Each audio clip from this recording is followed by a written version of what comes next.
Master Jet, wala na po ba exemption ang tax kahit marami anak gaya noon sa DepEd?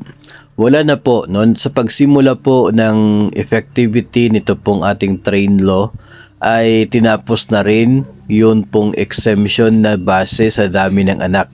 No, kung matatandaan po natin, nasa 50,000 kapag head of the family ka, tapos 25,000 in every anak mo. So, kung meron kang apat na anak, so that is 100,000 plus 50. So, 150 lamang yung exemption. Under the train law ay 250 yung tax exemption para sa lahat. Single ka man, may isang anak, o may dalawang anak, o kahit may 10 anak, pare-pareho lahat, 250,000. Yun pong annual exemption sa tax. So ito yung basic salary mo, ibabawas doon yung mandatory deduction ng PhilHealth, Pag-ibig, at ito pong GSIS.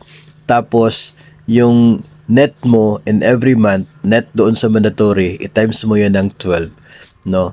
Kung magkano yung aabutin, less 250,000, yan ang magiging taxable na income mo for the year, no, except doon sa excess na 90,000 sa benefits.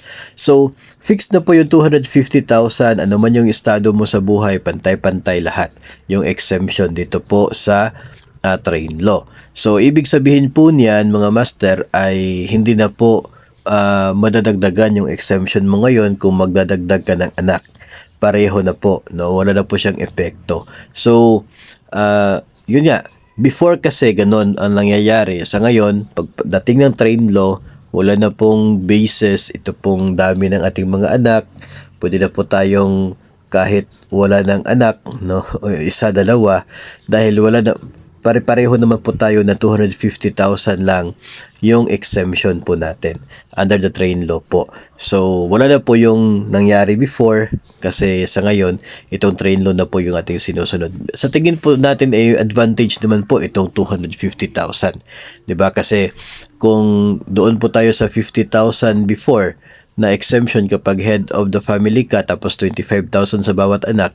So, para ka na rin mayroong 8 anak na dependents para umabot ka ng 250,000 na inyo pong inyong exemption. So kung hindi umabot ng 8 yung anak mo, tapos nag-a-avail ka ng 250 na exemption, edi advantage ito sa iyo compared doon sa dating uri o dating pong paraan ng pag-compute ng atin pong bayarin sa taxes na mula po sa ating sahod. So yun po ang bago ngayon. Actually hindi naman po talaga siya totoong bago talaga kasi I guess nasa 2019 ito nagsisimula o 2020.